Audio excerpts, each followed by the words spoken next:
Saudações, muito boa noite e seja bem-vindo ao FTV Debate, espaço em que trazemos análise daquilo que são acontecimentos da atualidade nacional e também recebemos aqui os nossos convidados para tentarmos discutir e trazermos propostas de soluções para vários acontecimentos que têm acontecido no nosso dia a dia. Hoje é edição de quarta-feira, 11 de setembro de 2024. Conto comigo aqui com a presença do meu lado direito, Dr. Mulungu, que vem aqui trazer aquilo que é a ideia, aquilo que são alguns rescaldos do que acontece no nosso território nacional. Também conto com o professor Pangaia, que também é o nosso analista residente aqui no programa. Passo já a saudar a si, caro telespectador. Tenham uma boa estadia e teremos um bom programa hoje, quarta-feira. E também aproveito a saudar o Dr. Mulungu. Muito boa noite, seja bem-vindo ao FTV Debate. Boa noite a si, também ao Dr. Pangai. A saudação também se estende para quem nos acompanha a partir de casa. Estamos cá, mais uma vez, para debruçar em torno daquilo que são os eventos a nível nacional. Obrigado, Dr. Mulungu. Eu também vou passar a saudar Dr. Pangaia. Muito boa noite. Seja bem-vindo ao FTV Debate. Boa noite, super boa noite, Dr. Mulungu. Boa noite, telespectadores. Vamos, por 2 horas de tempo, podermos fazer a abertura daquilo que é o desenrolar das questões no nosso território nacional, Moçambique. Muito obrigado, professor. Eu mesmo vou começar consigo, professor, sobre algum ponto prévio que tem para hoje no nosso debate. Sim, eu pretendo aqui comentar com relação à política de reassentamento das populações em face das várias empresas ou vários investidores, quando eles pretendem ocupar uma determinada área e se movimenta as populações. Era preciso que o governo pudesse começar a fazer uma análise madura relativamente ao tratamento que está-se a dar aos reassentados. Neste momento temos uma situação bastante difícil, se não mesmo caótica, por parte dos reassentados na província de Tete, particularmente no distrito de Moatize, onde houve reassentamento das populações, quando as mineradoras, a Vale, por exemplo, a primeira que entrou lá, e várias outras também. Na altura do processo de reassentamento, esteve lá como governador o Alberto Vaquina, e que acompanhou todo o processo de reassentamento, e depois ele foi nomeado primeiro-ministro cá. Eu estranhei bastante da maneira como Alberto Vaquina ele deixou que o reassentamento na província de Tete ocorresse nas situações em que ocorreram. Nós vimos ali casas que foram construídas praticamente palhotas e vieram logo a seguir com rachas. Foram reassentadas populações em locais de difícil prática da agricultura, assim como da pastorice, em detrimento das áreas anteriores, locais com difícil de acesso à água, vias de acesso inclusivamente para a cidade de Moatize, neste caso.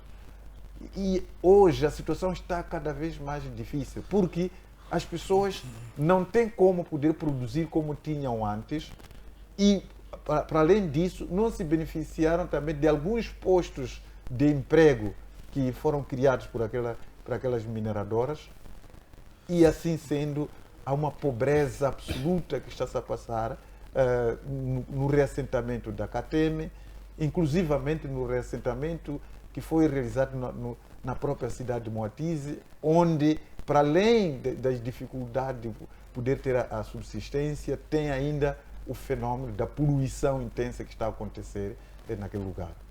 O que me admira a mim é que Alberto Vaquina foi ele quem esteve à frente do reassentamento. Exato. Mas ele deixou a população numa situação de penúria. E depois teve o prêmio de ser nomeado primeiro-ministro. saiu dali para vir tomar o lugar de primeiro-ministro para um indivíduo que mal conduziu o processo de reassentamento em Moatize e assim como outros lugares das mineradoras. Hoje, novamente, vimos ali aquela que foi a secretária do Estado da província de Tete, que nunca falou da situação da poluição em Tete e teve o prêmio de ser nomeada presidente do Conselho de Administração da Autoridade Tributária. Afinal de contas, o que esses senhores fazem na província de Tete e depois mereçam esses prêmios de vir ocupar cargos elevados, importantes para a sociedade moçambicana, depois de ter desgraçado a população? Quer dizer, nós podemos começar a fazer uma análise aqui de que todos aqueles dirigentes que conseguem ter o melhor desempenho na avaliação do executivo, esses aí são os melhores. Mas aqueles que têm uma melhor avaliação por parte da sociedade, esses são exonerados. Nós vimos a popularidade do Ivo Garrido. Ivo Garrido foi um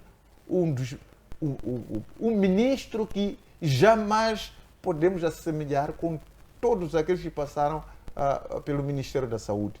Ele foi um indivíduo que tanto alegrou a sociedade e até hoje a sociedade ela tem recordações desse ministro. Mas, infelizmente, ele não teve a mesma pujança ao nível das próprias hierarquias que o nomearam. Então, eu acho que deveria se pensar muito bem. O Alberto Vaquina, assim como a secretária do Estado, que recentemente saiu, tem que carregar a culpa pelo sofrimento da população em Moatize, particularmente, onde ela se encontra. Era esse ponto prévio que eu pretendia dar e dar uma exortação ao governo para poder repensar na política de reassentamento das populações.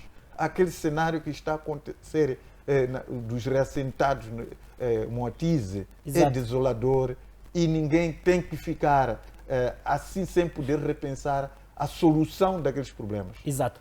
Professor, eu sei que ponto prévio não se questiona e eu irei voltar ainda, que tenho uma pergunta, não é? Que acredito também que o caro telespectador deve estar a acompanhar e também pode ter mesmo questionamento. Vou agora para o Dr. Mulungu. Dr. Mulungu, algum ponto prévio para o nosso debate hoje?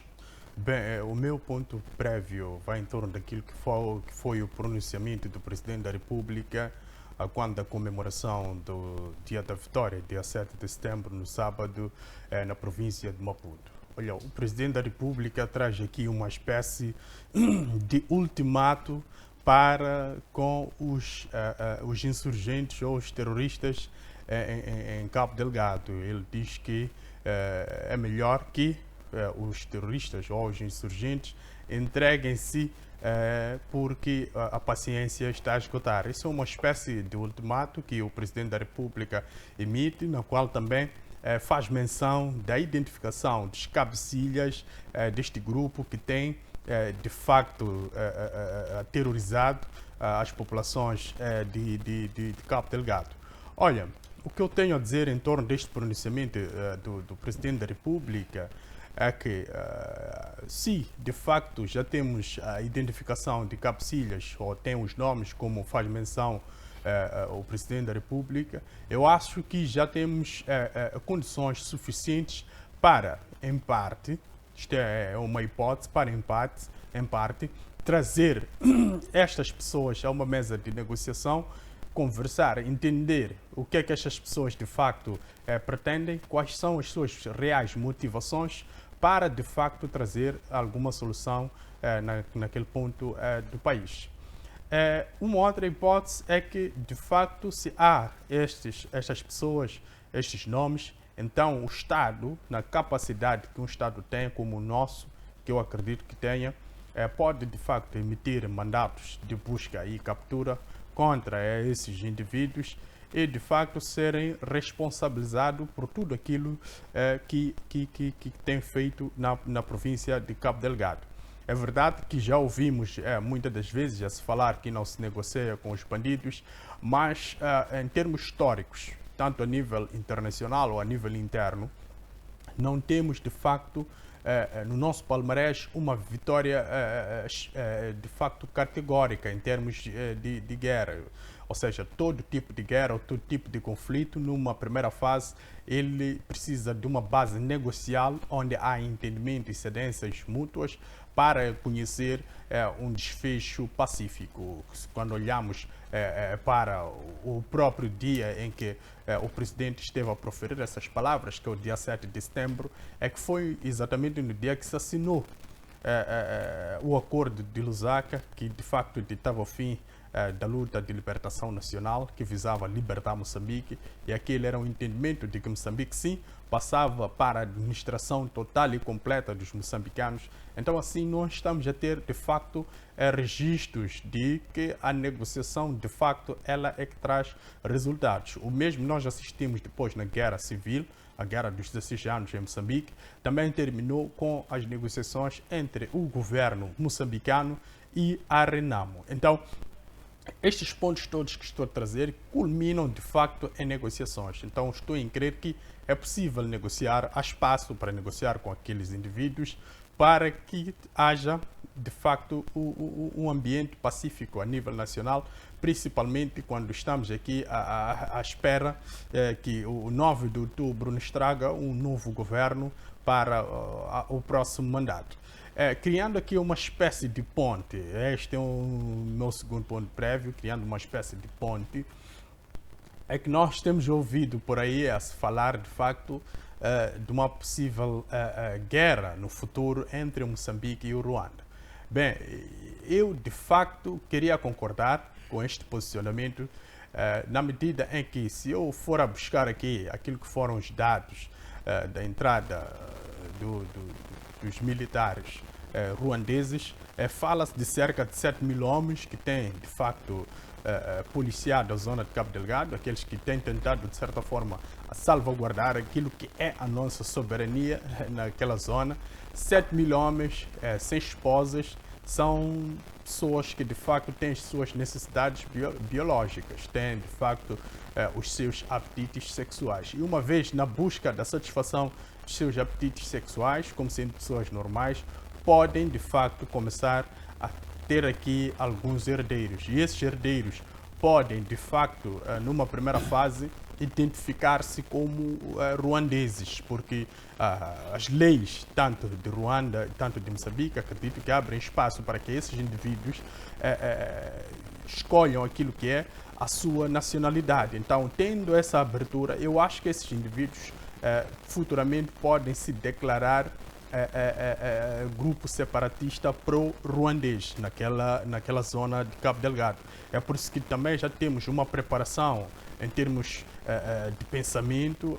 Os ruandeses já construíram uma escola e a escola é a base para se tomar o poder, como dizia o presidente Samora Machel, dizia que é fazer da escola base para o povo tomar o poder. Então, eu acho que os ruandeses já começaram a preparar um terreno, estão a lançar aquilo que é o seu pensamento, e essas crianças, a existirem futuramente, vão frequentar essas escolas onde vão ser ensinadas sobre a história do Ruanda, com uma mistura ali superficial da história de Moçambique, e o futuro dessas crianças, só Deus é que sabe o que é que vai acontecer com elas e com o território de Cabo Delgado. Então, nós, como povo moçambicano, eu acho que não podemos assistir impávidos ou indiferentes a esse fenômeno que está crescendo de uma forma lenta, mas com uma velocidade que não pode ser ignorada. Já temos esses alertas de que futuramente poderá haver esta guerra. Já tivemos outro alerta, por exemplo, do professor Pangai, que falava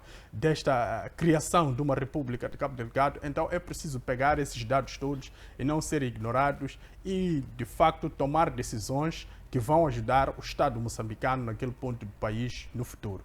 Exato. Muito obrigado, Dr. Mulungu. Obrigado, Dr. Pangaia, pelos pontos prévios.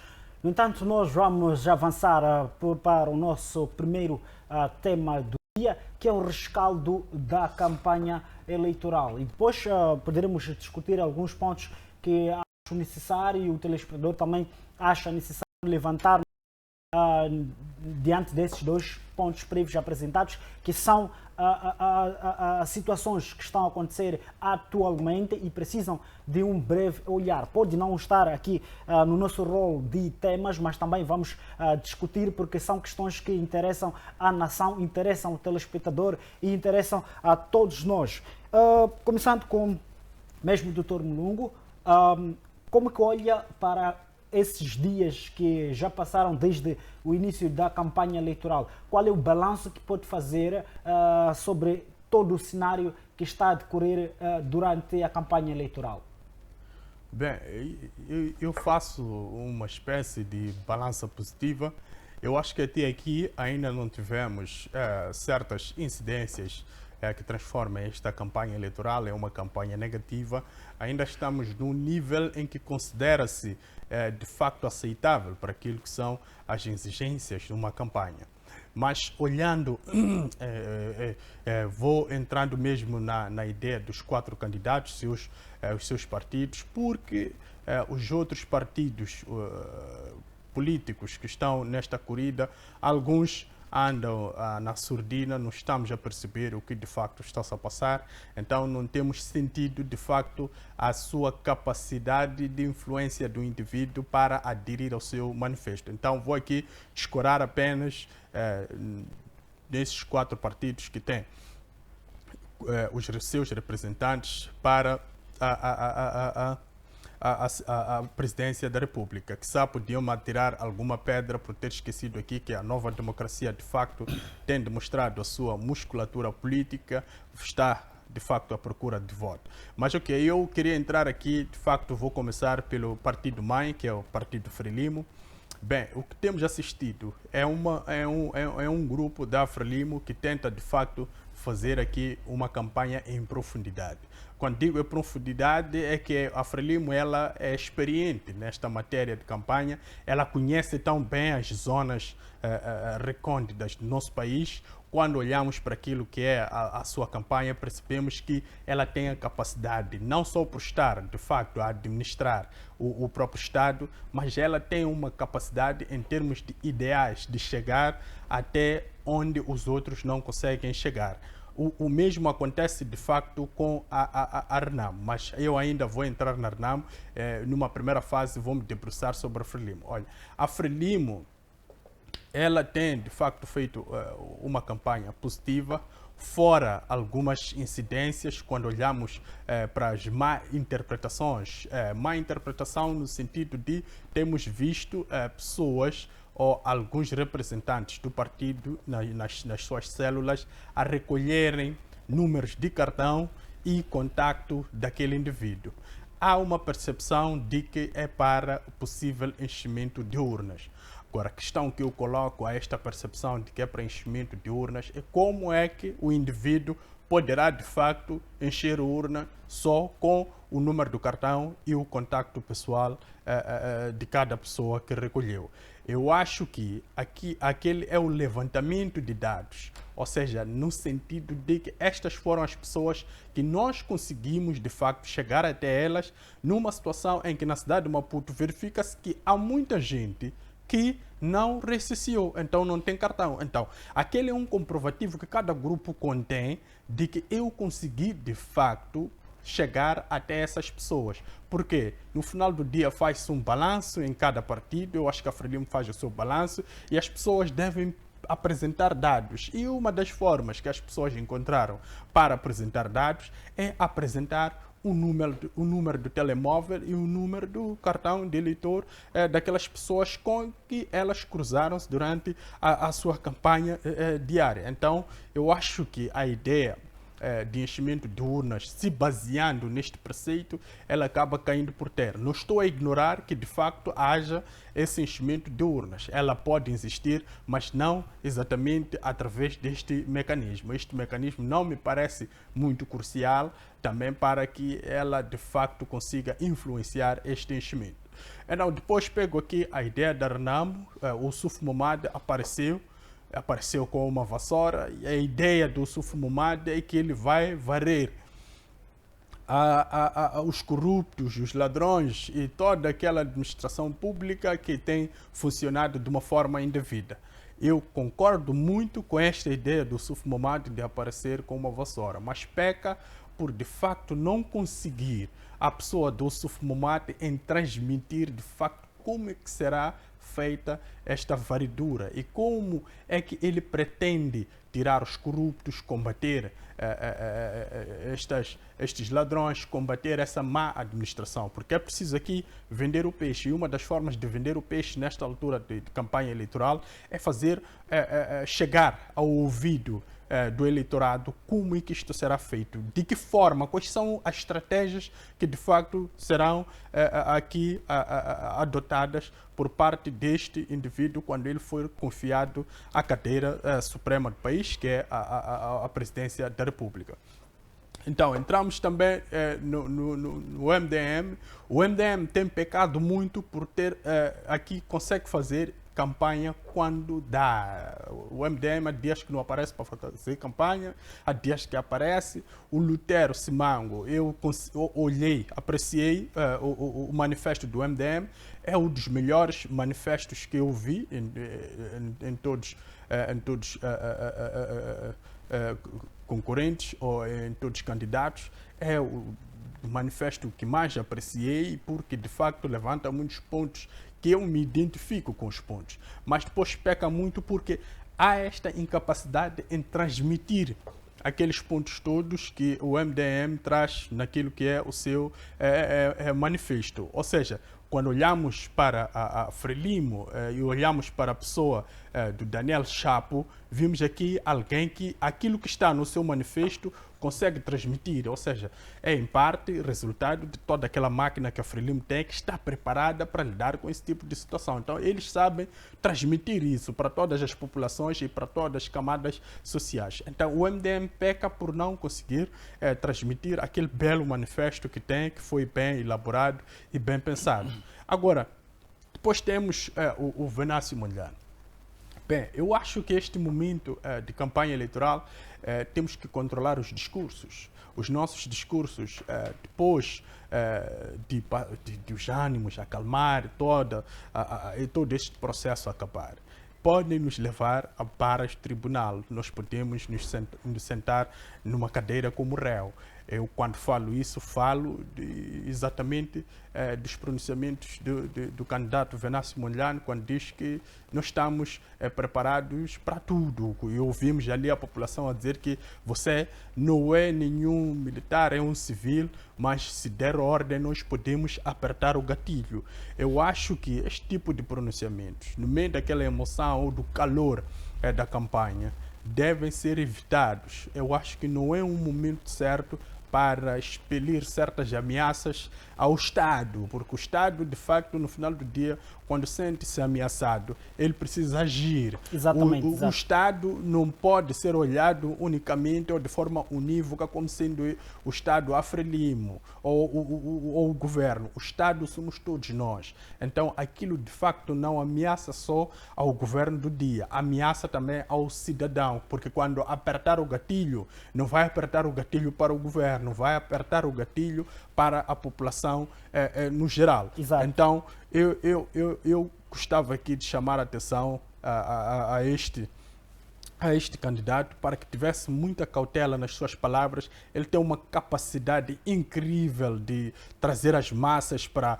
ao seu protetorado, trazer as massas naquilo que é o seu discurso. Ele é um indivíduo que tem uma capacidade extremamente importante para este momento crucial em que a nossa política atravessa, mas peca exatamente por estar a deixar de facto esse tipo de discursos. Mas também quando olhamos dentro disto, tivemos a deserção por parte do Novinte, este que declarou que vai apoiar a Nova Democracia. Isto de facto demonstra que há um problema dentro daquilo que era o combinado, daquele grupo todo que esteve a apoiar o Venâncio Mondlane. Porque estamos a ver aqui pessoas a se distanciarem e olha que ele ainda diz que é pena porque o Muxanga da Nova Democracia não é candidato à presidência. Isto, de facto, demonstra entre linhas que há ali um problema por detrás daquela saída e que o N20, por uma pessoa, pela pessoa que ele é, eu acho que foi muito bem educada, não quis expor o que está por detrás disso. Mas essa desintegração mostra que que ali é um problema muito sério. E o próprio mandatário do Venâncio Mondlane, do Podemos, ou ACAD, ele depois começa a dar tiros no próprio pé. Quando ele aparece, diz que, olha, o N20 só afastou-se da Nova Democracia, aliás, desculpa, da CAD e do Podemos, mas ele continua a apoiar a candidatura do Venâncio Mondlane. Eu acho que aqui há contradição em termos de posicionamento, e eu acho que a pessoa do Elvino Dias, na qualidade de mandatário do Venâncio Mondlane, não podia ter se pronunciado ou se posicionado naqueles termos, porque de facto ele começa a trazer aqui uma espécie de desnível entre aquilo que é a tomada de decisão e aquilo que é o pensamento na atualidade deste todo o grupo. Então é esse o rescaldo que eu faço desta campanha eleitoral. Exato. Eu, antes de ir para o professor Pangaia, eu gostaria mesmo de fazer um levantamento de alguns pontos que eu acho que melhor interpretarmos, descascarmos isso para o telespectador poder perceber melhor. O candidato do Podemos, ou ACAD, assim como podemos chamar, o Venâncio Mondlane, ele, na sua campanha, para além dos seus discursos que tem dito que pode apertar gatilho, tal que fizeste menção, também há uma música que esteve aqui a ser cantada e esta música fez com que fosse chamado para um dos órgãos de eleição. Não é uma música que eu penso que é o novo MC, como intitulam, e que é uma música que praticamente é entendida como se estivesse a insultar, com aqueles termos sucas e tal. A quando disto, o Venâncio foi solicitado, ou na pessoa dele, pode ser na pessoa do mandatário, para poder ser chamado a atenção a respeito desta forma de fazer campanha. E, sendo assim, o Venâncio apareceu publicamente e disse que repetiu, o melhor, ainda a chamar CNE Suca, como uma resposta ao órgão que está a dirigir todo esse processo eleitoral. Como que olha para o comportamento do Venâncio Mondlane perante esta situação, onde é chamado por uma entidade para ser chamado a atenção sobre um determinado ponto, e ele ainda, podemos dizer que manda passear assim a CNE, repetindo, dizer que CNE Suca. Como que olha para o posicionamento e a resposta do Venâncio Mondlane? Bem, é aquilo que eu de facto anteriormente dizia. O Venâncio Mondlane está a pecar muito no seu discurso, acho que é pelo calor da emoção. Aquela moldura humana que tem o seguido é de facto uma moldura humana que qualquer um de nós, tendo presenciado um apoio daqueles, podia proferir qualquer tipo de palavra no meio daquela emoção, só para elevar mais o nível de emoção. Mas eu não sei também o que é que significa o suca noutras línguas do centro ou do norte do país, porque aqui é Maputo, olhando, mesmo tendo essa mistura de Ronga e Xangana, percebemos que o suca, traduzido para português, é sai. Então não vejo nenhum insulto de facto no suca que significa sai. Então, se calhar, atrelado a uma outra língua materna que temos neste vasto território, se calhar a CNE chegou à conclusão de que de facto aquilo era um termo pejorativo ou insultuoso e que de facto devia chamar a atenção a este Venâncio Mondlane. Mas em parte a CNE não pode choramingar em fundos, porque a CNE também não conseguiu de facto trazer uma boa imagem no meio deste processo todo para chegarmos à campanha. Desde o processo de registro ou desde o processo da divulgação dos resultados das autárquicas, a CNE tem se mostrado uma instituição extremamente politizada e que ela de facto não tem demonstrado uma vontade de se manter neutra no meio deste processo todo. Então é de facto o resultado todo disto, em parte, culpa da própria CNE. é só olhar que, se fosse uma CNE séria, não iria de facto chamar ao Venâncio Mondlane por conta da música, é o que eu acho, por conta da música ou o hit Suca, para uma chamada de atenção, porque isto é interpretado como uma perseguição política. Então, sendo isto uma interpretação de perseguição política, eu acho que o Venâncio sentiu-se na razão de voltar a reiterar as suas palavras, ou seja, ele foi tão homem, como tem se dito, que não negou todas aquelas acusações que a CNE fez para com ele por causa deste hit, reitera, e no alvoroço daquilo que é a sua campanha, quando olhamos aquela moldura humana que disse, ele foi repetindo várias e inúmeras vezes. Então, é preciso olhar para a CNE como se não é uma instituição inocente, é uma instituição que, em parte, tem culpa por estar ela politizada, devia ser uma instituição neutra num processo destes, que aplicasse, de facto, a lei quando der para aplicar e que não aplicasse a lei quando não der. Então, é uma instituição que não pode choramingar aos cantos e que deve arranjar, de facto, razões sólidas e bases sólidas para poder chamar a atenção a um candidato ou a um partido que esteja envolvido nesta corrida eleitoral. Obrigado, Dr. Mulungu. Eu vou mesmo agora com o professor Pangai. Professor, antes de falarmos sobre o seu ponto prévio, eu gostaria mesmo de fazer uma ligação. Agora estamos a falar do rescaldo da campanha eleitoral. Como que olha os posicionamentos dos candidatos? Parece que são vários partidos que estão a concorrer, são vários candidatos que estão a concorrer, mas destacam-se aqui principais 4 candidatos. O candidato da Frelimo, Daniel Chapo, da Renamo, o Suf Mumat, do MDM, Lutero Simango, e o Venâncio Mondlane, que atualmente é suportado pelo partido Podemos. Como que olha para o posicionamento de outros partidos, como que olha para a campanha eleitoral 2024, como que olha para o posicionamento do discurso, assim como a interpretação do manifesto eleitoral, a venda do voto para o povo moçambicano?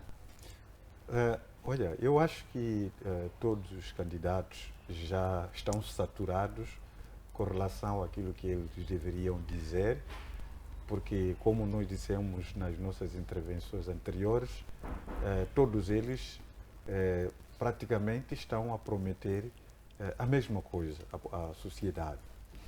E em cada lugar os discursos não mudam, são quase idênticos e pronto, estão a perder muito tempo de poder procurar explicar as principais estratégias que cada um deles. Alguns já começaram, mas estão ainda a falar isso por cima da arame, não estão a aprofundar naquilo que eles já vão de fazer efetivamente para poder, por exemplo, quando falam de que vão dar a água, vão construir escolas, onde vão buscar fundos para o efeito, já que durante muitos anos tem se referido de que o nosso país não tem recursos. Aliás, nós vemos se os tais recursos existem em termos de coisa, mas ainda não estão a ser usados para o benefício da própria sociedade. Não é? Todas as indústrias estão obsoletas que nós tínhamos cá, não é? Não temos empresas efetivamente nacionais que estejam a produzir e trazer valor acrescentado para poder suportar a questão das escolas, construção de novas escolas, hospitais de qualidade, ensino de qualidade, entre vários outros motivos. Temos sim as multinacionais, essas que estão a poder explorar os nossos recursos quase gratuitamente. Então é aqui onde esses candidatos deveriam se focar mais. Como é que vão lidar com os contratos já assinados com as multinacionais que estão a explorar os tais recursos? Alguns tentaram falar isso, mas deu a indicação de que todo tem receio de poder atacar as atuais multinacionais que estão a explorar os nossos recursos. Provavelmente o receio que existe aqui é porque esses que estão a explorar nossos recursos são, por outro lado, também patrões desses candidatos e, por conseguinte, não pode em nenhum momento poder, por exemplo, afirmar que, caso ganhe as eleições, vai mandar embora a França. Isso seria uma solução óbvia, porque aqui temos duas situações que a França está a criar para o país. A primeira situação trata-se desses contratos exploratórios que se dá a 2% na exploração de recursos. A outra situação que pode se resolver diante disso é essa questão de terroristas, porque em algum momento outros países africanos estão a conotar a França como sendo aquela que, por um lado, ele procura criar relações amistosas com o governo do dia e, por outro lado, cria situações de investir nos jihadistas. Temos uma situação recente do Níger em que acusou a França de estar a poder preparar os grupos terroristas no Níger. E a França estava ali com o exército dizendo que estava a apoiar o governo para poder remover os terroristas. Por outro lado, a França estava lá dentro a explorar o urânio. Situação similar que está no nosso país. Então, eu esperava que os candidatos pudessem falar sobre como é que vai lidar com as atuais multinacionais no concernente aos contratos que eles tiveram. É essa questão. Até agora, aquilo que eles disseram não convence a ninguém e não há uma esperança de que efetivamente nós poderemos usufruir dos recursos minerais dos recursos que estão sendo explorados no nosso país. Mas, saindo dessa questão, aquilo que foram aspectos fundamentais na última semana, nessa última semana, estamos a falar da chegada de parte dos observadores da União Europeia em Moçambique. Chegaram uma parte deles e anunciaram de que são um total de 150 observadores que vão poder estar a acompanhar atentamente as eleições gerais aqui em Moçambique. Então, e também anunciaram a estratégia de como esses membros, esses observadores vão poder usar na sua tarefa de observação às nossas eleições. Disseram de que eles produzirão o relatório das nossas eleições 2 meses depois da realização das eleições. Parece-me que a União Europeia apareceu agora com uma nova estratégia para poder garantir o tal observatório eleitoral. Quando eu estava a analisar, eu comecei a perceber agora, afinal de contas, o sumiço do Suf Momad quando iniciamos a campanha. Provavelmente o Suf Momad, quando dizia que ele tinha saído fora do país, provavelmente ele foi lá pedir socorro à União Europeia para que aumente a sua vigilância no concernente à observação das eleições que aí vem.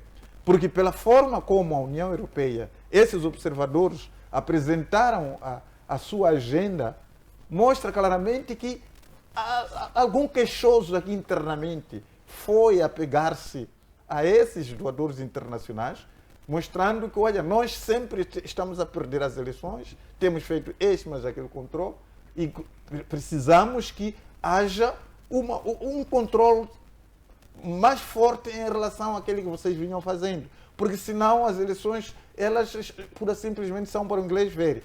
Agora é quando começa a saber efetivamente a estratégia do Suf Momad antes de lançar a campanha eleitoral. Ele acho que preferiu ir aos patrões, poder apresentar esse socorro, esse pedido de socorro. Agora, o que nos vale aqui neste momento dizer que, olha, é preciso que tenhamos muito cuidado com relação a esse processo que vem aí. Se ontem, obviamente, houve essas situações que a Renamo andou a propalar, que houve fraude, houve sei lá o quê, com essa entrada massiva de observadores internacionais, vamos ter que ver o que vai acontecer desta vez.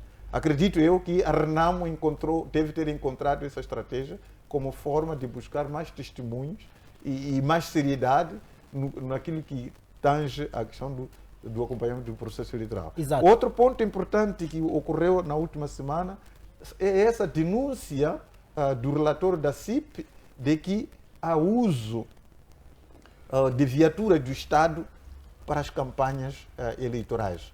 Então foi um momento em que é uma polêmica que está a decorrer ali, trouxe esse tipo de denúncia, criticando o uso das viaturas do Estado para as campanhas.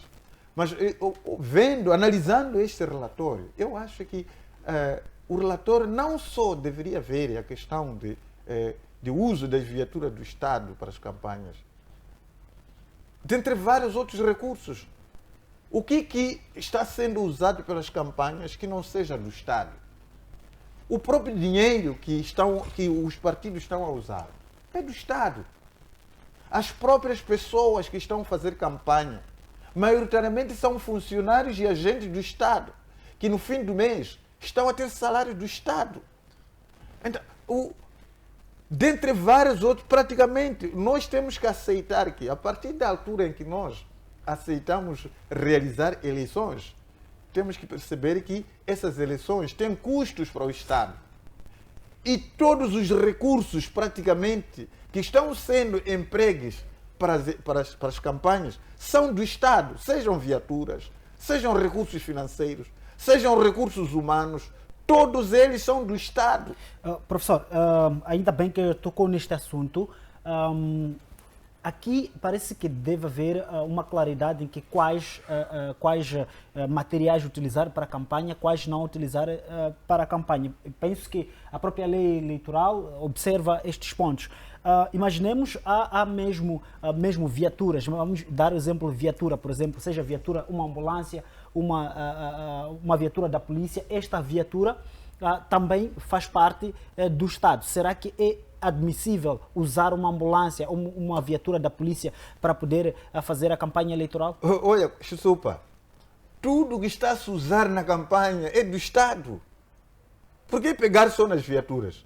As próprias pessoas que estão a fazer campanha, maioritariamente, são funcionários e agentes do Estado. Se for a perguntar se suspenderam salários, há de encontrar que os salários estão em dia. As próprias pessoas que estão lá. Então, aqui, para poderem fazer campanha, o Estado teve que disponibilizar dinheiro para eles. Por que só se questiona a questão de viaturas? Não se questiona também a questão dos salários que essa gente que está a fazer campanha estão a receber. Não se questiona a questão da segurança que está sendo disponibilizada para esses senhores fazer a campanha. Hoje em dia, todos, praticamente, os membros de lei e ordem estão aí a poder assegurar a esses. E é um custo para o Estado. A televisão pública está a usar o espaço para publicitar as campanhas. É o custo para o Estado. Então, nós temos que aceitar que a questão das eleições é um dispêndio de recursos que o país não tem. Não vamos só pegar nas viaturas que estão sendo usadas para o Estado. Todos os partidos estão a usar recursos do Estado para fazer campanhas. Então, para além do financiamento aprovado pela CNE, que foi desembolsado para os partidos políticos, alguns partidos políticos estão a fazer uso daquilo Não é alguns, são todos os partidos que estão a usar recursos do Estado para as campanhas. Obrigado. Primeiro é o próprio dinheiro que usaram para comprar camisetes, não sei, é o recurso do Estado. Segundo, são os próprios candidatos, por exemplo, cabeças de lista, dentre vários outros, maioritariamente são funcionários e agentes do Estado. Têm salários em dia, no fim do mês vão receber. Exato. É recurso do Estado. Os agentes da PRM que está a acompanhar a eles para poder fazer uma campanha, sei lá o quê, são recursos do Estado que estão sendo desprendidos para o efeito. Exato. Então, não há aqui coisa. É verdade, pegaram viaturas. Sim, efetivamente, viatura é uma parte de recursos do Estado que estão sendo usados para a campanha. Mas não são só viaturas que estão sendo usadas para a campanha. Exato. É todo qual é o partido que você pensa que tem uma empresa que esteja a sustentar a campanha que está a decorrer ali? Mas alguns partidos... Raramente. Aqueles que vieram ali. Nós temos que ver pela economia do país.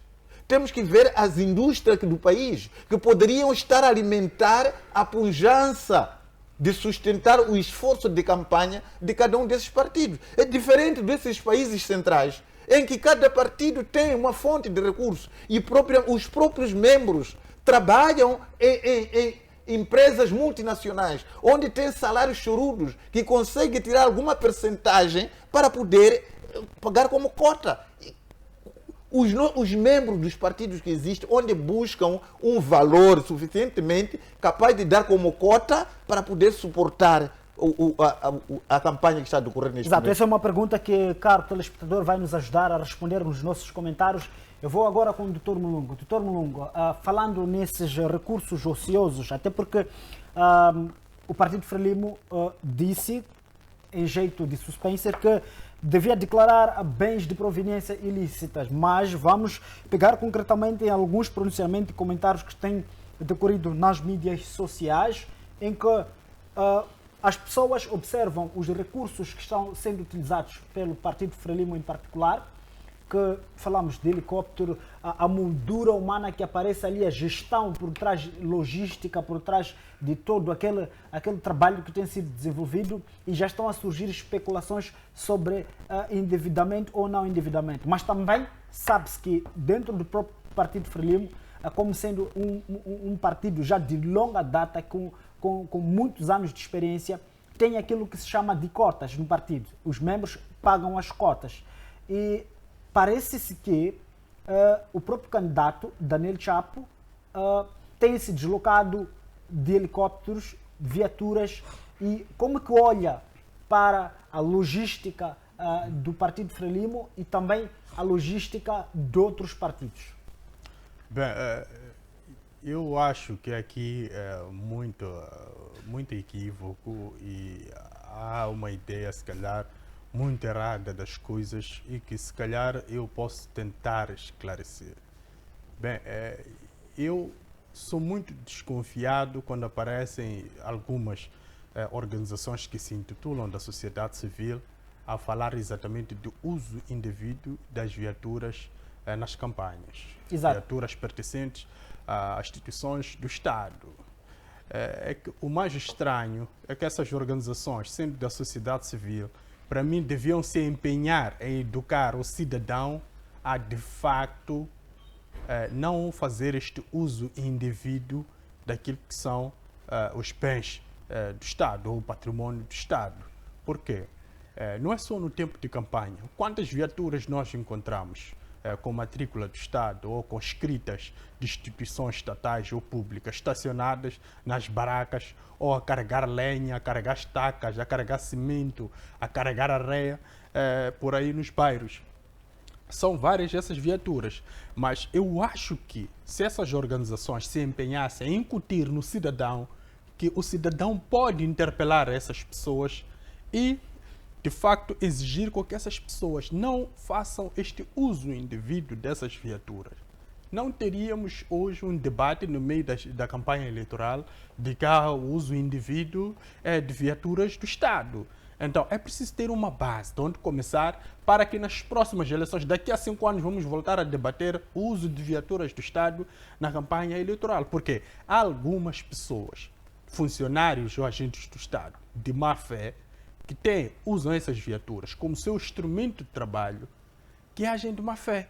Acordam de uma forma arbitrária, coloca lá na matrícula, coloca Frelimo, coloca Renamo, MTM, ao grupo que se está afiliado, coloca ali todo aquele aparato para a campanha e sai à rua para fazer campanha. Por quê? Porque esta pessoa não tem educação suficiente para conseguir enxergar as coisas devidamente. Ou seja, fazer aqui uma divisão daquilo que é a viatura ou o instrumento de trabalho com aquilo que é a campanha eleitoral ou fins de benefício próprio. É preciso aqui se criar a ideia de que, olha, todas as sextas-feiras, quando terminam os expedientes, que as viaturas sejam elas encaminhadas aos parques. Eu não sei como é que as instituições do Estado têm justificado acidentes que acontecem aos finais de semana com essas viaturas, fora daquilo que é a hora de produtividade. Exato. Então, é preciso pegar o mal desde a base para poder evitar essas coisas de estarmos a assistir na campanha o uso indivíduo de coisas que pertencem ao próprio Estado. Eu ouvia o Dr. Pangai dizia, olha, até o indivíduo que está lá pertence ao Estado, é funcionário do Estado, os salários também não cessaram, os salários continuam. Mas é preciso perceber que o indivíduo não saiu do Ministério A ou B para ir fazer campanha. Exato. Então, a partir do momento que este indivíduo não sai do Ministério A ou B ou C para fazer campanha, este indivíduo não pertence necessariamente, em termos de contratuais, àquela instituição. Ele está a fazer assuntos da sua vida política, ligada ao seu partido. Então, aqui também temos essa capacidade de dividir os mares sob pena de confundir quem está a acompanhar isto. E depois também, quando fala do uso de helicópteros por parte do candidato da Frelimo para se fazer a campanha, eu acho que aqui temos que observar isto como um jogo. E no meio de um jogo, cada indivíduo, cada grupo joga com aquilo que tem. E nós sabemos que o nosso maior problema são vias de acesso, infraestruturas para poder se fazer as localidades. Então, a Frelimo encontrou esse mecanismo e usa-o devidamente para poder se fazer às populações. É verdade que alguém poderia dizer que, olha, não há como chegar a essas zonas via terrestre porque a própria Frelimo, durante a sua governação, não criou vias de acesso. É verdade, não criou vias de acesso para essas zonas. Mas a Frelimo consegue estar lá. Ah, sim, consegue estar lá só em momentos de campanha. Então, eu acho que é falacioso, às vezes, dizer que só consegue estar lá em momentos de campanha. A Frelimo, como partido, ela está lá sempre. Tem várias células, está lá nas zonas recônditas quando você entra. Encontra uma célula assim humilde com uma bandeirinha ali hasteada. Então a Frelimo está lá. Agora, o que nós devemos questionar não é a presença da Frelimo como partido. A Frelimo como partido está a fazer o seu trabalho na campanha. É questionar o Estado. O Estado, sim, é que devia estar lá. Quando você chega lá, encontra somente a infraestrutura do partido, não encontra lá um posto policial, um posto administrativo. Isto significa que o Estado está a falhar. Exato. Então, é preciso questionar o Estado. É verdade que o Estado está sendo administrado maioritariamente por indivíduos filiados ao Partido Frelimo. Então, é preciso questionar esses indivíduos, questionar ao governo, como é que o governo não consegue estar lá, mas um partido em meia campanha consegue estar lá. Porque aqui estamos perante a uma miscelânea de coisas. Há aqui, às vezes, uma incapacidade em distinguir a Frelimo e o governo e aquilo que são os feitos tanto do partido e os objetivos do partido e aquilo que são os objetivos do governo. O objetivo do partido é fazer com que até aquela pessoa que está lá no campo conheça o partido. E o partido faz esse trabalho devidamente. A própria RENAM faz esse trabalho devidamente. Eu já recebi relatos de casonas que não sabem nem sequer pronunciar um simples olá na nossa língua oficial portuguesa, mas conhecem a RENAM, conhecem o Awadelo, como se diz por aí, que é o Afonso Lhacama. Então, é preciso compreender que os partidos estão a fazer o seu próprio trabalho. O Venâncio apareceu agora, também está a conseguir também, entrar nessas zonas, está sendo conhecido lá. Então, é a força da máquina da propaganda. Agora, o próprio Estado é um outro assunto. As capacidades de cada partido em se fazer a estas zonas é um outro assunto. A Frelimo está a dar o litro, como se tem dito, para poder garantir a sua permanência na ponta vermelha. Exato. E aqui temos que compreender que os outros partidos também podem alugar um helicóptero, podem alugar viaturas for e se fazer a essas zonas. Exato. Desde que isto seja feito de forma racional. Não estou a ver aqui uma CNE que deu, se calhar, 100 milhões a Frelimo e aos outros deu 80 milhões. Não, os valores foram publicados. Houve transparência quanto à questão dos valores. Os três partidos, eu falo do MDM, da Renamo e da Frelimo, receberam o mesmo bolo pela questão de ter o partido também a correr para a legislativa e também ter lá o seu candidato para as presidenciais. Então, todos esses três partidos tiveram, de facto, o mesmo bolo. Então, é preciso gerir isso com as suas conexões, com aquilo que são os seus links, fazer uma gerência para que consigam, de facto, fazer chegar àquele cidadão que se encontra em zonas onde não há acesso à via terrestre. Exato, muito obrigado, Dr. Nuno. Dr. Pangaia, eu volto consigo para fazer uma breve análise sobre a posição de Venâncio Mondlane com o edil de Quelimane, Manuel de Araújo. Houve aqui um bate-boca entre o Venâncio Mondlane e o Manuel de Araújo. Como que olha para este momento de campanha e também não só com a saída da figura do Raul Novinte de Podemos ou da CAD para o Nova Democracia?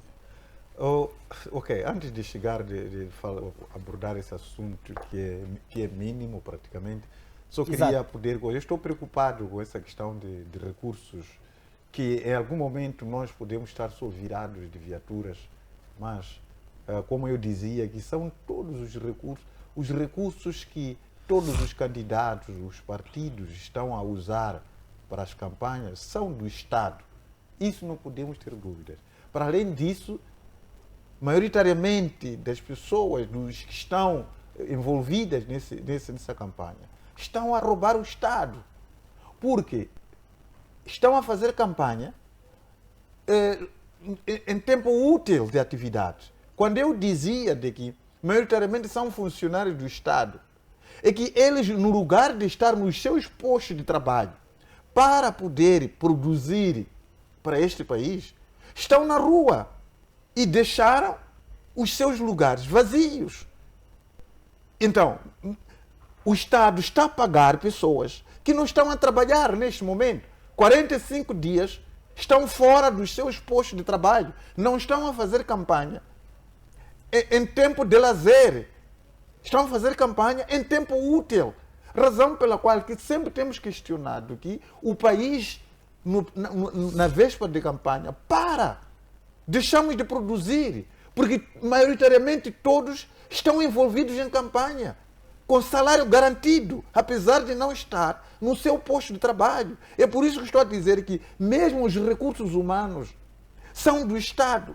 Porque naquele momento, por exemplo, o funcionário do Estado, das 7h30 às 15h30, se não está no seu local de trabalho e vai receber como estivesse no seu local de trabalho, está a roubar para o Estado. São recursos que estão a ir para lá. Ao alocarmos os agentes de segurança para poder proteger essas marchas, aquelas pessoas que estão a proteger as marchas, no lugar de poder proteger a sociedade dos criminosos, dos raptores, estamos a desviar uma certa força para poder acompanhar as marchas, que são recursos do Estado.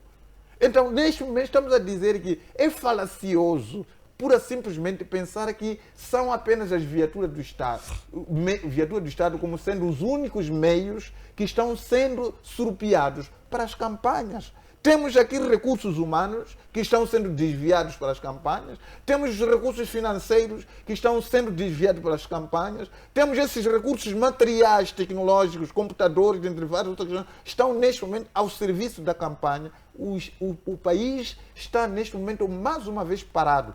Paralisamos o país no ano passado pelas eleições autárquicas.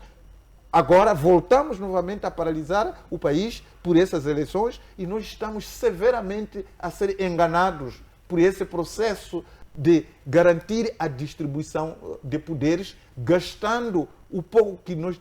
Como é que nós, neste momento, vamos explicar às crianças que estamos a deixar sentá-las no chão enquanto estamos a distribuir camisetes, estamos a distribuir vários materiais de campanha, mas não temos condições de poder comprar chapas de zinco e madeira para pôr na sombra as crianças nas escolas. Mas temos dinheiro para gastar, para esbanjar, fazer essa passeada toda para todo o país, assistindo crianças sentadas no chão, assistindo pacientes nos hospitais a dormir em camas sem lençóis, assistir pacientes nos hospitais a dormir no chão, hospitais superlotados, mas nós estamos a gastar tantos recursos assim para passeadas, não é? Que no fim vai novamente dividir os moçambicanos. É preciso repensar sobre aquilo que nós estamos a fazer com relação a essa questão das eleições. Indo por essa querela, olha, né, acho que nem vale a pena poder acompanhar. A querela sempre poderia existir. Nós estamos ali perante aqueles que eram dois irmãos, não é? Que estavam no mesmo partido, desde lá do MDM e depois na Renamo, e agora divorciaram. Que convivência esperava no meio desses? É difícil poder coisa. Eles vão ter sempre essas querelas, mas olha, em algum momento haverá uma altura em que esses dois aqui poderão se unir. No momento em que, depois das eleições, imaginemos que o Podemos do Venâncio Mondlane ameaça um certo número de votos na Assembleia da República, a Renamo também ameaça outros. Você não admire que esses dois em algum momento poderão se unir para formar uma coligação por forma a que consigam alguma maioria no parlamento. Então, essa é o Partido Frelimo tem que esperar uma situação dessas. Que o Podemos do Venâncio Mondlane, a Renamo, em algum momento, poderão se unir para poder constituir um único bloco na Assembleia da República, por forma a eleger o presidente da Assembleia da República por parte da oposição. Então é preciso que se trabalhe muito. Não foi por acaso que esses 150 observadores da União Europeia madrugaram para vir aqui.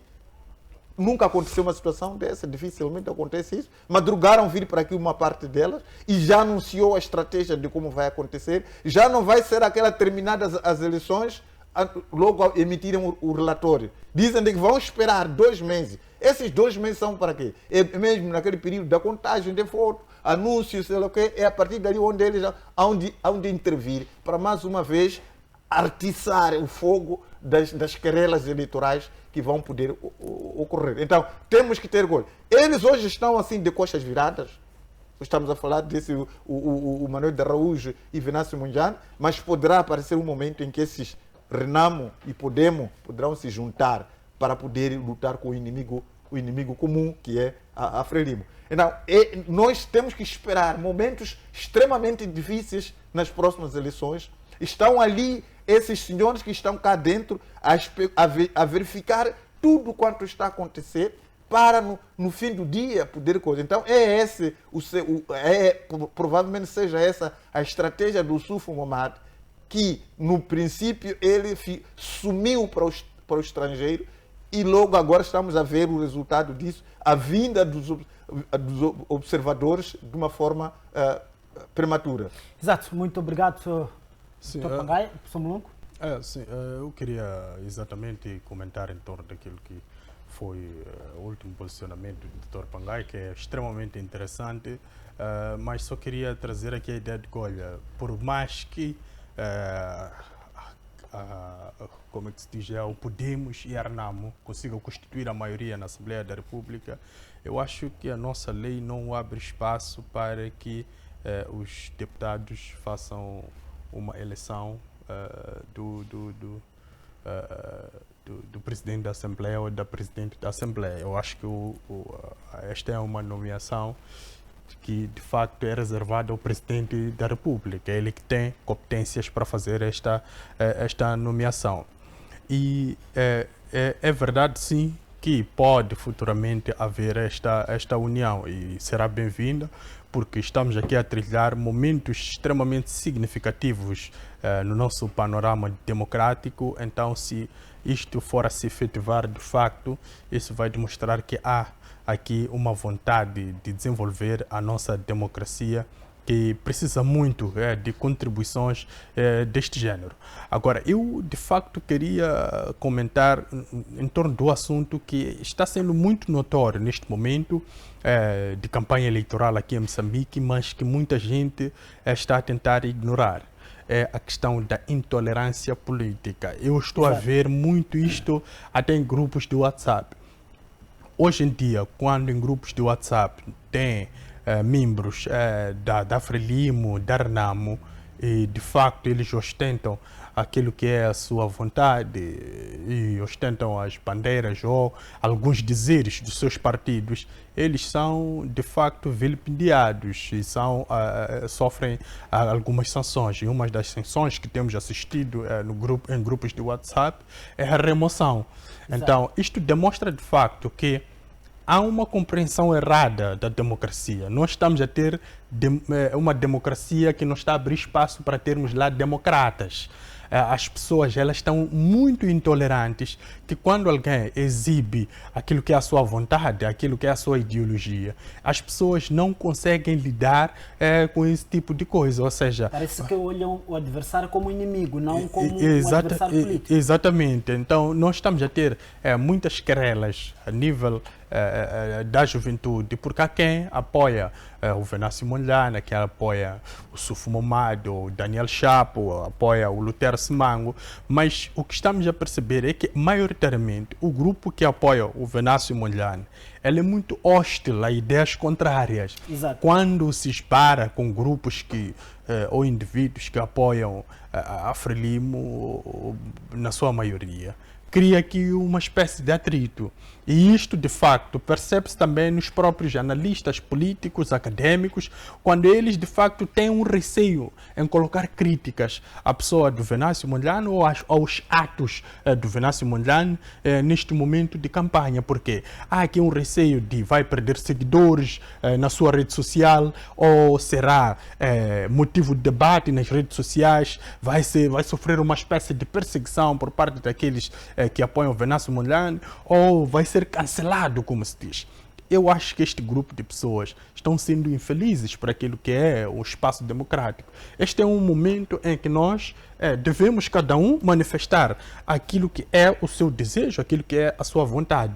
Não é um momento de fazer perseguições. Eu acho que se na altura havia essa ideia de que o partido no poder fazia perseguições às pessoas da oposição, e nós hoje em dia estamos a abrir espaço para que haja essa perseguição aos membros do partido no poder ou da própria Renamo. Eu acho que nós não estamos a conseguir combater, não estamos a ter uma direção em termos de luta. Então, fazemos aquilo que nós rejeitamos. Exatamente, nós estamos a fazer ao outro aquilo que nós não gostaríamos de ser feitos. Então, é preciso ter um pouco de tolerância. Este é um momento crucial. Temos assistido que o deputado, por exemplo, vou dar um exemplo aqui, o deputado Mushanga tem passado em alguns debates. Há pessoas que tem se despido daquilo que é o tema de debate, só de facto para poder vilipendiá-lo no meio daquele debate todo. Ou seja, a pessoa não está lá para fazer uma análise e nutrir a quem acompanha a partir de casa, a pessoa está lá de facto para rebaixar a outra pessoa. Eu acho que são atitudes muito feias. O deputado Mushanga, ele foi confiado pelo seu partido para fazer a campanha na Matola. Eu acho que deviam, quem quer abraçar, não abraça ao manifesto dele. Quem vai querer abraçar, pronto, esteja na sua vontade. É preciso que haja uma liberdade. O mesmo vai acontecendo também com pessoas que expressam aquilo que é o seu posicionamento para o apoio com Daniel Francisco Chapo e os demais que estão aí a concorrer para ser governador. Eu acho que tem que haver uma tolerância. As pessoas têm que compreender que o ambiente democrático, de fato, abre espaço para que haja esse tipo de concorrência. Então, que vamos normalizar erros de outro porque não podemos fazer uma crítica, eu acho que isto é errado. E nós que lutamos ao lado de um certo grupo, ou estamos a beneficiar da luta daqueles que fizeram com que a liberdade de expressão, a liberdade de imprensa fosse ela manifestada devidamente. E nós continuamos, de facto, a expor aquilo que é a nossa opinião. Nós não vamos, de facto, ser aqui calados porque temos que falar bem daquele ou do outro. Nós vamos falar aquilo que nós estamos a presenciar neste processo todo e que, de facto, achamos que o público deve saber. Agora, a decisão de votar, eu acho que cabe a cada um de nós escolher aquele que é o seu confiado para os próximos 5 anos. Exato. Não, se Muito calhar obrigado. apenas, eu sou para poder. Em relação a essa questão aqui, eu acho que o Gabriel Júnior da TV Sucesso, ele lançou uma mensagem interessante relativamente ao conselho que se deu a todos os apoiantes de cada um dos partidos. Não é?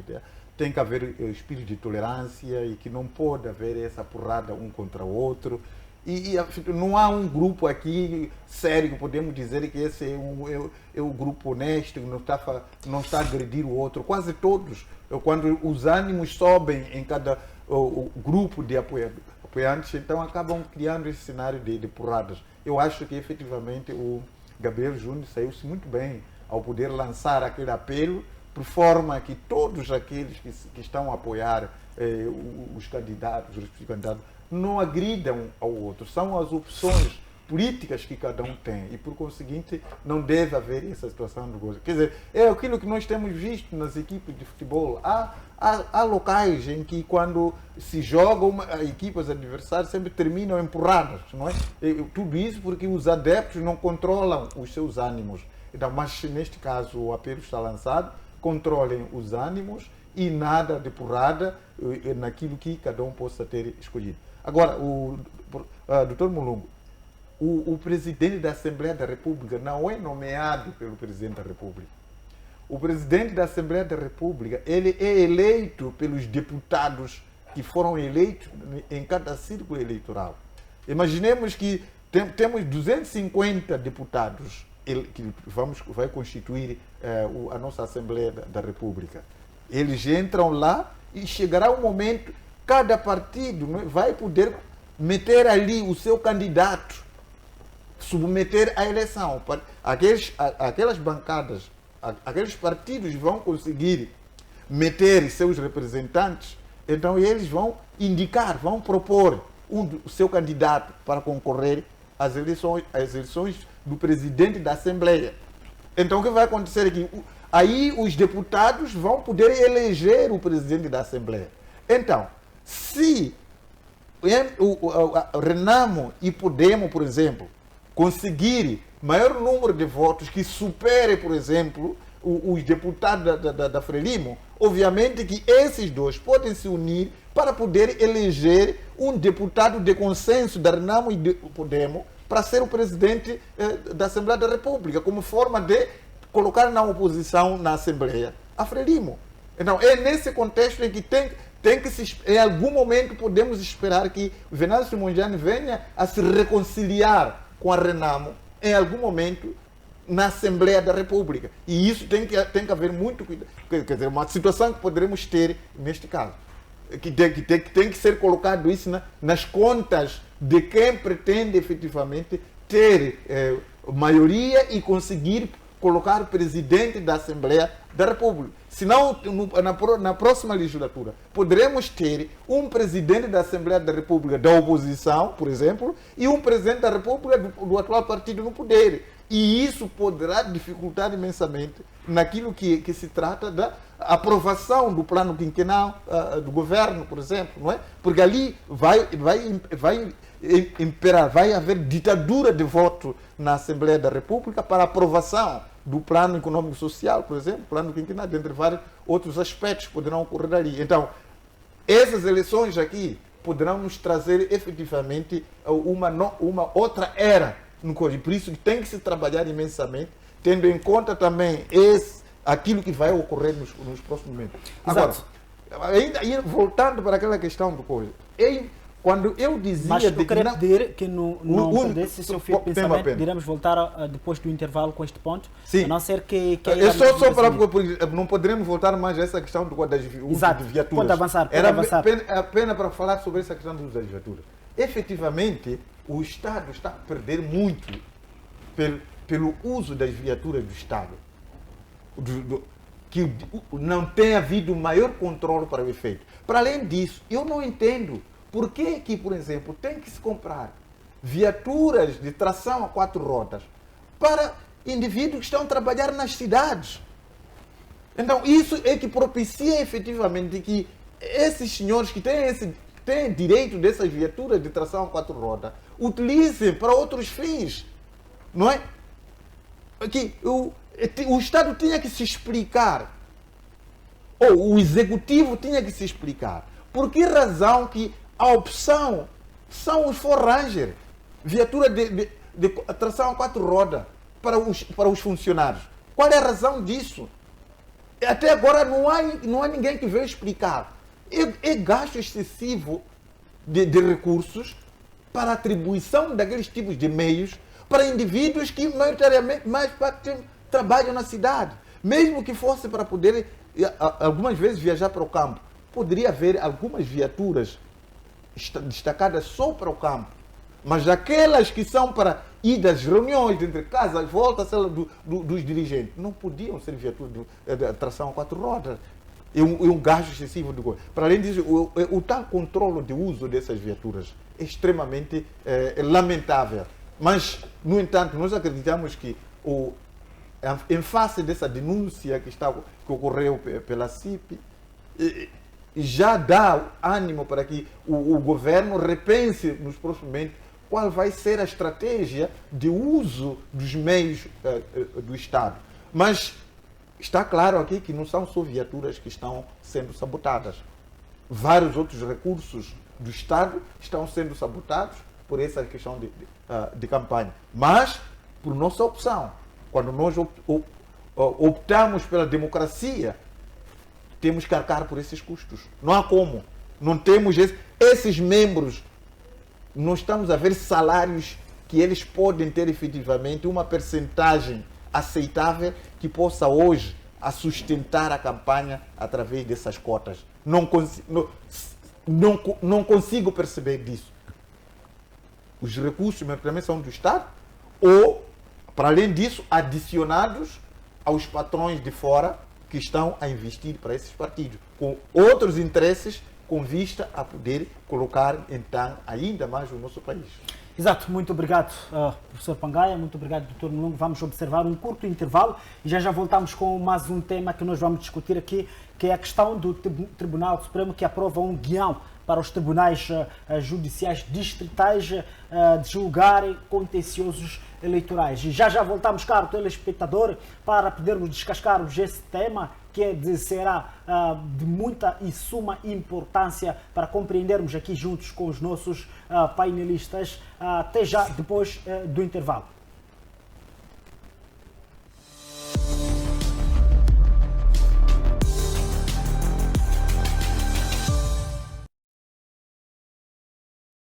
FTV Concertos é um programa que homenageia os fazedores da cultura moçambicana, lembra os artistas e os hits que marcaram os moçambicanos, como Jeremias Mbenha,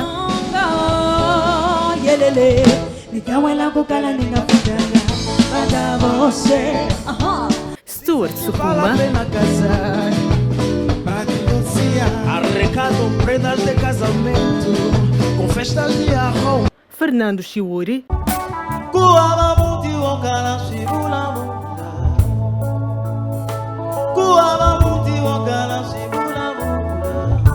e muito mais. Não perca o programa FTV Concertos todos os domingos pelas 15 horas aqui na FTV.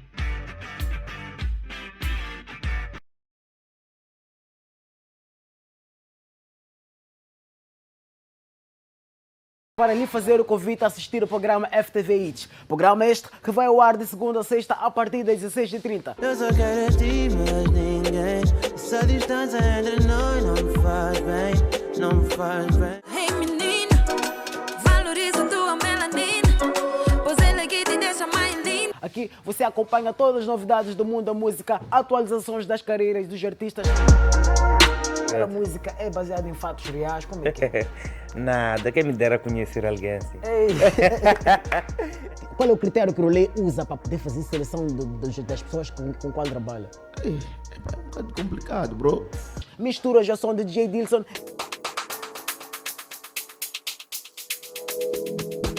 Dadinha. e muito mais.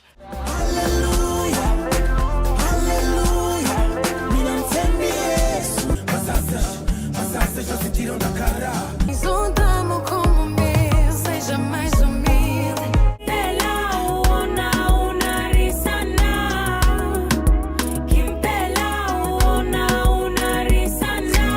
Fiquem sempre ligados ao Bom do Entretenimento aqui no programa FTV Hits, na televisão FTV.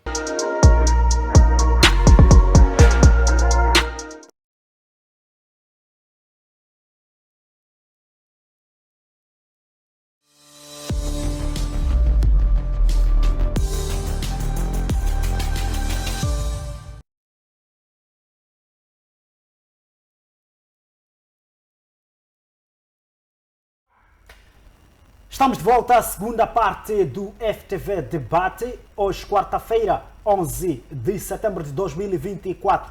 Caro telespectador, estamos aqui mais uma vez para discutirmos o tema que em destaque, que é o Tribunal Supremo, que aprova um guião para os tribunais judiciais distritais de julgarem contenciosos eleitorais. No entanto, conto ainda com a presença dos nossos painelistas do FTV Debate, o Dr. Mulungu e o Dr. Dr. Pangaia, para podermos discutir esses assuntos. Dr. Mulungu, eu começo mesmo contigo.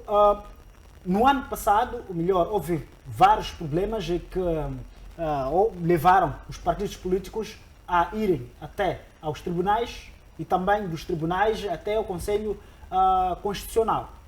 E podemos perceber em algum momento houve uma lei que foi aprovada em que o Tribunal Distrital não teria esta capacidade de poder julgar aquilo que é matéria eleitoral. E hoje já temos um instrumento aprovado que é para julgar estes aspectos contenciosos eleitorais. Como que olha para estes dispositivos ou a aprovação deste dispositivo e a possibilidade desses tribunais julgar com efetividade aquilo que são os contenciosos eleitorais? Bem, eu acho que nós, principalmente o legislador aqui em Moçambique, tem um defeito que para mim incomoda um pouco, na medida em que parece que nós esperamos que a coisa aconteça de facto para poder criar mecanismos de poder contornar este fenômeno. Ou seja, alguém que construiu uma casa e não tem um teto e quando chove, quando recorda-se que de facto podia ter criado condições para ter lá um teto. Se nós recordarmos aqui a história da nossa legislatura, foi preciso com que tivesse ataques em Cabo Delgado para que Moçambique adotasse certas leis contra o terrorismo, porque alguns indivíduos que eram capturados pelas nossas forças de defesa e segurança, não havia uma aplicabilidade na nossa lei, ou seja, o nosso Código Civil não abria um espaço para que fosse julgado o indivíduo pelo crime que de facto cometeu. Então houve ali um espaço onde o legislador acabou improvisando, de certa forma, uma lei contra o terrorismo. Apesar de nós sermos membros das Nações Unidas que têm como comprometimento também através do seu órgão, que é o Conselho de Segurança, o combate ao terrorismo internacional. O combate ao terrorismo internacional está atrelado àquilo que é conhecido como manter a paz e segurança internacional. Então, nós inseridos naquela organização já devíamos, de facto, ter criado um dispositivo a nível nacional que, de facto, lida com esse tipo de matéria. O mesmo, de facto, foi assistido quando aconteceram os primeiros crimes cibernéticos. Nós tivemos, de facto, que sentar e discutir matérias do género para a adoção de uma lei. O mesmo também aconteceu com a questão de sequestro e vários outros. Então, eu quando olho para este fenômeno, é estranho porque ele é adotado no meio de uma campanha eleitoral e visa, de facto, julgar os resultados que advirão, se calhar, de 9 de outubro. Eu espero que não haja contenciosos eleitorais para que haja, de facto, a operacionalização desta lei e espero também que, de facto, consigamos ter uma eleição ordeira e ter aqui resultados no ambiente pacífico. Mas recordar que nós, há pouco tempo, adotamos uma lei que visava, de facto, a um controle por parte do jornalista a ter acesso à zona de votação. Então, isto também foi adotado nas vésperas da campanha eleitoral, ou seja, nós esperamos que as coisas aconteçam, de facto, para conseguir criar uma lei. Então, tivemos desde ao processo das autarquias que resultaram em várias manifestações. Tivemos muito espaço de lá para cá, onde podia-se, de facto, ter-se adotado leis, se calhar, em momentos muito pacíficos, não em momentos conturbados, como estamos a verificar hoje, que, de facto, podiam responder a esta capacidade desses tribunais distritais terem, de facto, este poder de julgar esses contenciosos eleitorais. Mas quando Moçambique, o argumento a nível, eu não sou especialista em direito, sou leigo nesta matéria, mas quando aparece alguém a dizer que, olha, temos que esperar a homologação dos resultados por parte do Conselho Constitucional, isto de facto demonstra que esta é a última instância. Então, em lógica que aprendemos na filosofia, ou na própria matemática, se existe a última instância, é que existe a primeira instância. Então, este tribunal distrital, de facto, ela devia funcionar como a primeira instância. Como é que a coisa deve chegar, de facto, a ser julgada na última instância, se a primeira instância não tem capacidade para poder julgar esse tipo de matérias? Eu acho que aqui há uma perseguição de arranjos. O nosso legislador está a tentar, de facto, fechar alguns buracos. É importante estar a mostrar que, de facto, tem se preocupado com todo o cenário, mas é preciso que isto seja feito em ambientes pacíficos, onde possam, de facto, participar todos que estão interessados e possam, de facto, opinar naquilo que é a operacionalização deste tipo de matérias. Exato. Muito obrigado, Dr. Mulungu. Professor Pangai, faço-lhe a mesma questão. Sim, eu estou preocupado com a tentativa de judicialização da política. Nós sabemos que esses processos eleitorais constituem um jogo de encenação, como sempre temos dito, um jogo de batota, e a tentativa de querer judicializar esse processo é uma forma de poder fazer desacreditar os nossos tribunais judiciais. E eu sempre estive contra essa questão de poder envolver os tribunais para poder julgar casos eleitorais.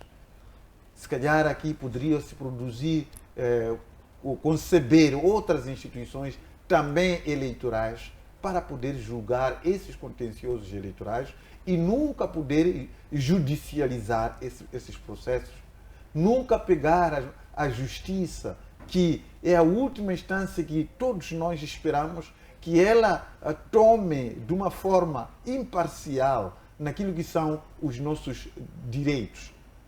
Enquanto que essa questão das eleições sempre haverá uma tendência de poder perder essa integridade das autoridades judiciais. Em algum momento terão que sempre poder favorecer algum dos partidos, e que isso não é conveniente. Aliás, é muito difícil poder a justiça se envolver em jogo de batota. Então, eu acho que, apesar de tudo, pronto, como nós não temos neste momento os tais tribunais eleitorais, vão poder desempenhar-se, mas temos que estar conscientes de que nós estamos a desacreditar o nosso poder judicial no país. Exato, muito obrigado. Já estamos mesmo na reta final do nosso debate. Eu queria convidar o Dr. Mulungu aqui a deixar as últimas considerações para podermos fechar e, de igual modo, convidar o professor Pangaia também deixar as últimas considerações. Professor, Dr. Mulungu. Bem, Eu, em jeito de considerações finais, primeiro agradecer à FTV pelo convite que me foi gentilmente formulado e também ao público que nos acompanha a partir de casa. E bem, este é um momento crucial da nossa política nacional. Não nos olhemos como inimigos, mas somos todos moçambicanos. O nosso fim último é o bem-estar do nosso Estado moçambicano. Ninguém gosta de sofrer, ninguém gosta de ter um Moçambique cada vez mais mergulhado na miséria, mas é preciso que haja um pouco de tolerância, porque todos nós, se o interesse final é trazer um certo desenvolvimento para o nosso país, eu acho que devíamos nos preparar para, de forma ordeira, contribuir para que este desenvolvimento tão almejado chegue até nós. E para chegar até nós é preciso que a tolerância, é preciso que a pacificação, a mente aberta, ela esteja sempre do nosso lado. E principalmente a questão da integridade, que nós não sejamos pessoas que facilmente são corrompidas. Quando se fala da corrupção, nós sempre olhamos para a corrupção de grande nível, mas esquecemos que nós próprios, para tratar um simples BI, queremos lá sempre subornar o guarda, dar 200 meticais para poder estar adiantado na fila, e isto é o princípio desta corrupção. Então é preciso começar destas pequenas coisas, desta ideia de que queremos estar sempre em vantagem em relação aos outros, para poder de facto construir um Moçambique feliz e um Moçambique onde os nossos filhos e os nossos netos possam prosperar. Muito obrigado, doutor. Professor Pangai. Sim, mas antes das minhas, do meu ponto, da questão das conclusões, eu apenas queria poder fazer um reparo com relação às obras que estão a decorrer no município de Maputo. Eu não consigo perceber por que o Enéas Comiche, o presidente cessante do município de Maputo, não realizou aquelas obras. Eu não acredito que durante o seu período não tinha fundos para poder fazer obras daquela envergadura. Quase que em toda a cidade estamos a encontrar reabilitações de estradas, de viadutos, dentre vários outros movimentos que estão a decorrer num período que estamos em campanha. Então, quer dizer, essa estratégia de deixar as obras, de realizar os benefícios para os munícipes para um outro período, quando os recursos existem, não fica bem. Eu acho que o presidente cessante, Enéas Comiche, poderia ter muito bem ter realizado essas obras que só agora é que estão a acontecer na cidade do Maputo. Outra coisa também é que a Avenida Eduardo Ndlane, ela não está concluída. Foi-se pegar a Avenida 24 de Julho para a reabilitação, enquanto iniciou-se obra na Eduardo Ndlane, não se terminou e agora está-se a pegar uma outra avenida sem poder. Então, isso pode vir a ocorrer o mesmo cenário dos hospitais que o Ministério da Saúde iniciou com as obras. 3 obras ao mesmo tempo, nenhuma terminou. Então, eu acho que tem que se repensar sobre essa questão. Temos que criar condições para os munícipes, quando os recursos existem, vamos usá-los no momento propício, do que deixar os recursos para uma outra altura que, pura simplesmente, não sei se é para poder pensar que estamos a fazer trabalho para sustentar aquilo que nós falamos, mas não pode ser bem assim. Temos que mudar esse cenário. Agora, relativamente aos pontos finais em relação ao nosso debate, todos os moçambicanos estão a perceber que as eleições estão a gastar dinheiros, estão a gastar recursos que o país não tem, ou que o país deveria ter usado esses recursos para questões cruciais. Vimos muitas pessoas morreram na altura da greve dos enfermeiros porque exigiam condições de trabalho, mas, no entanto, hoje estamos a ter vários, a drenar vários recursos pelas passeadas da campanha. Então, nós temos que refletir sobre a melhor forma da distribuição de poderes, no lugar desta maneira que nós estamos a usar, gastando muitos recursos. É muita pena. O que os nossos filhos vão falar ao ver nós a gastarmos dinheiro dessa maneira e a convencer as nossas crianças a assistir a aulas debaixo das árvores? Não faz sentido isso. É preciso que nós repensemos nesse modelo de pretender atribuir poderes a um determinado grupo. Esse modelo das eleições está a gastar recursos que nós não temos. Exato. Muito obrigado, professor Pangaia. Muito obrigado, doutor Mulungu, por emprestar-nos o tempo de estar aqui a discutirmos esses temas muito importantes para a sociedade moçambicana. Caro telespectador, agradecemos também a sua audiência, com promessas de voltar na próxima quarta-feira, mesmo horário marcado de sempre. Fique bem, até a próxima.